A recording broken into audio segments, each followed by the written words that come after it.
Good evening, Instagram. So we are not live.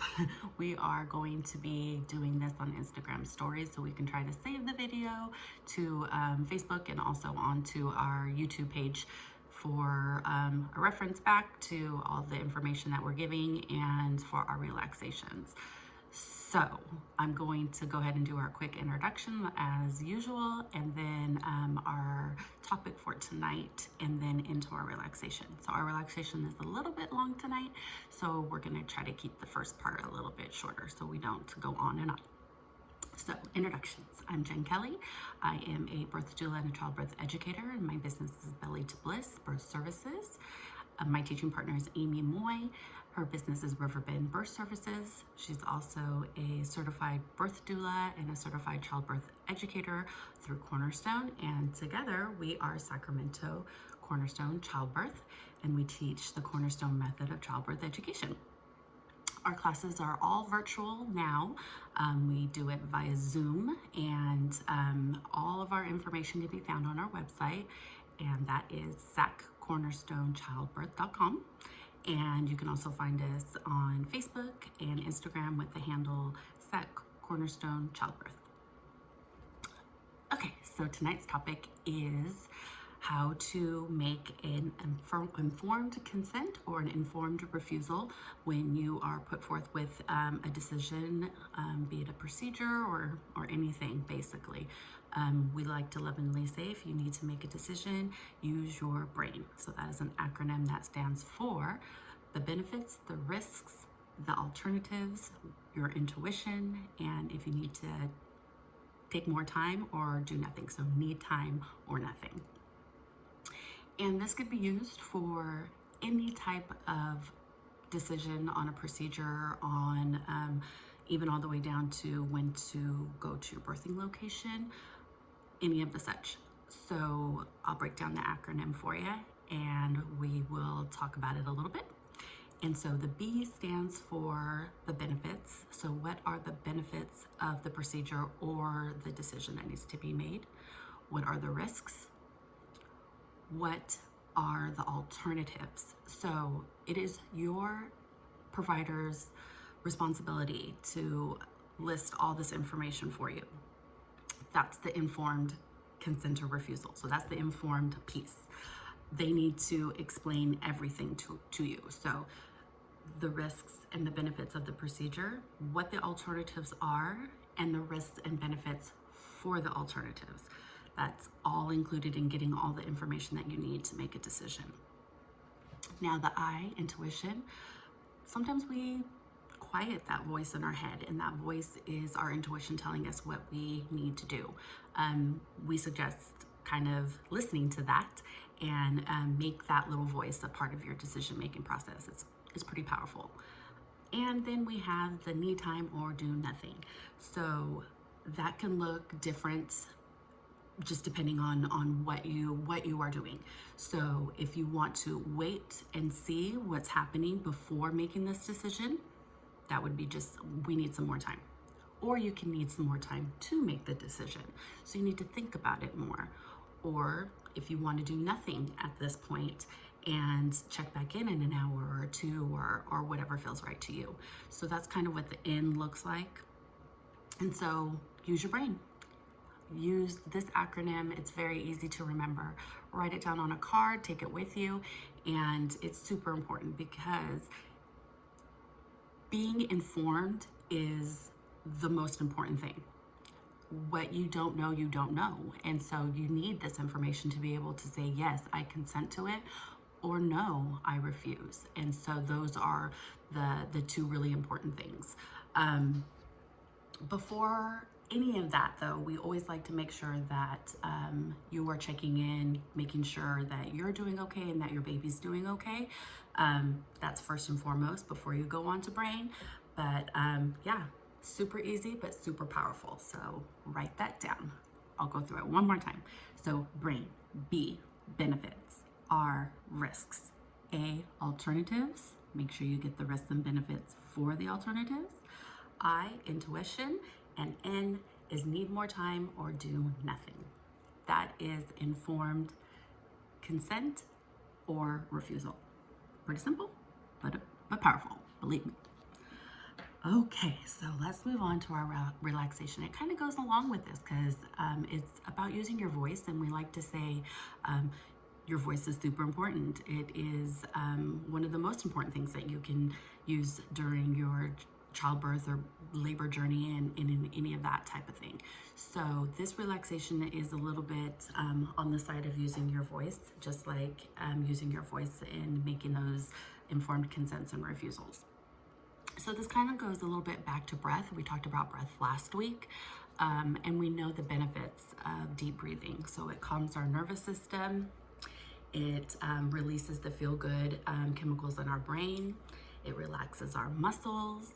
It lowers our blood pressure, and it activates our parasympathetic nervous system, so our rest and digest, which benefits our digestive system. So all those things that go along with using your breath is super important to relax during your contractions. So try to relax around your contractions. Breathe. That's our number one. So we like to say it's one of the most effective relaxation tools that we have to offer you to put in your tool belt.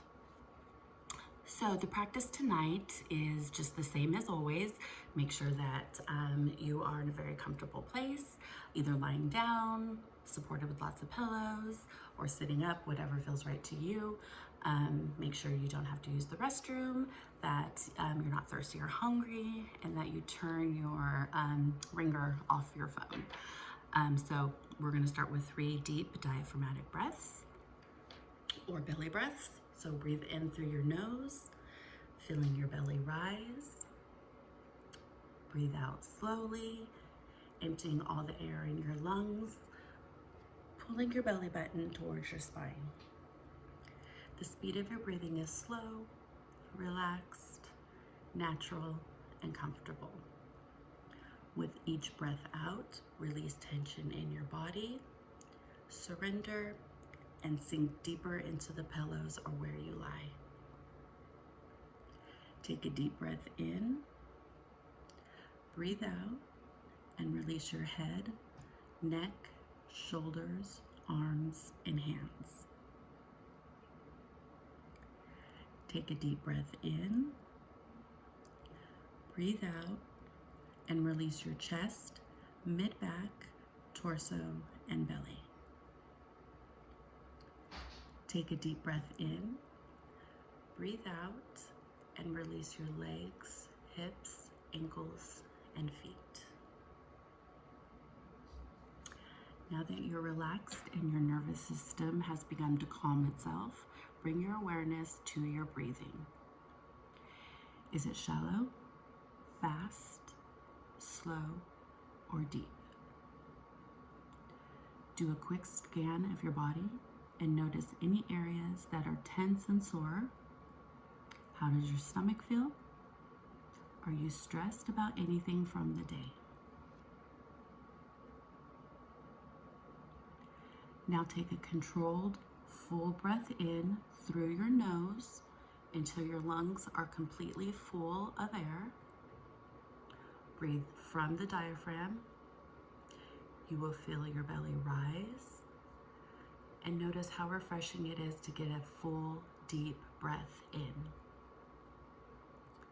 Exhale through your mouth slowly until your lungs have completely emptied.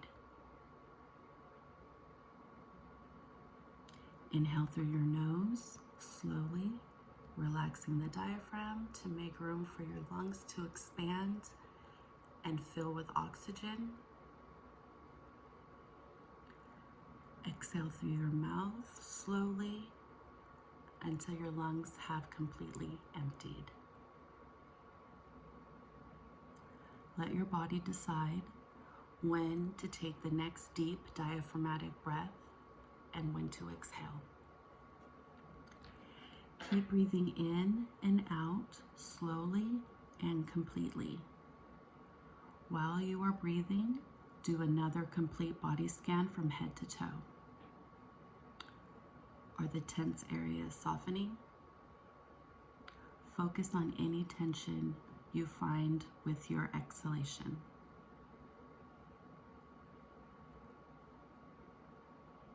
Scan your body, the top of your head, your forehead. Is it creased or is it nice and smooth and relaxed? Your jaw, are you clenching your teeth? Your neck and shoulders, are they hunched or are they nice and relaxed? Your chest, your arms and hands, are your hands and fists? Are they nice and relaxed and loose and limp? Your torso, your belly,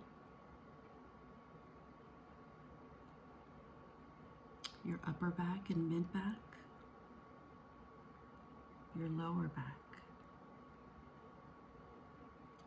your hips and buttocks, loose and limp, your thighs, your knees, your calves, ankles, feet, and toes.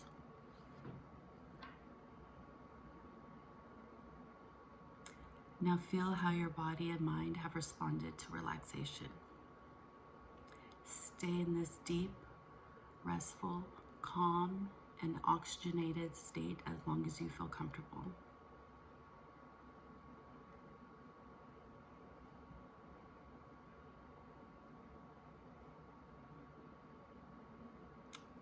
I invite you to use this breathing technique anytime, anywhere.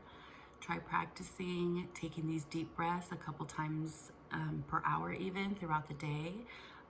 Again, we encourage you to practice. Relaxation is like a muscle. You need to work it out to be able to access it easily.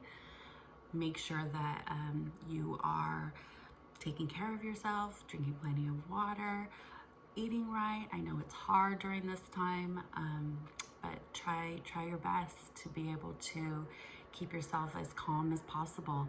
It really does have an effect on your baby's position inside of your body, and to everything like that. From head to toe, if you're holding tension, it can really put a damper on your baby's position, and that is the holy grail of starting labor, is having your baby in a great position. We talk about optimal fetal positioning in our classes. I'm sure we mentioned it in our videos that we're doing, but it is so important. Again, it's just simple techniques that you can use, but it's impactful, so impactful. And relaxing has a lot to do with that. Making sure that your body is in great position so your baby can be in a great position. You guys are a team. Make sure that you are helping that little one inside get into a great starting point for labor. Again, another quick mention for information that is evidence-based that has to do with pregnancy and COVID-19 is our resource that we always use, and that's Evidence-Based Birth, ebb.com/COVID-19. They update every Monday, so tomorrow they're going to have new information that they have been researching during the week to make sure that you are getting the most up-to-date information possible. And have a great day and night, evening, and week. Amy will be back on Thursday. We are going to get some more content coming on for you. Again, you can find our videos on YouTube, so Sacramento Cornerstone Childbirth on YouTube. You can find all these videos and other videos that we have done in the past, and I invite you to check them all out, and I will see you next Sunday. Have a great evening.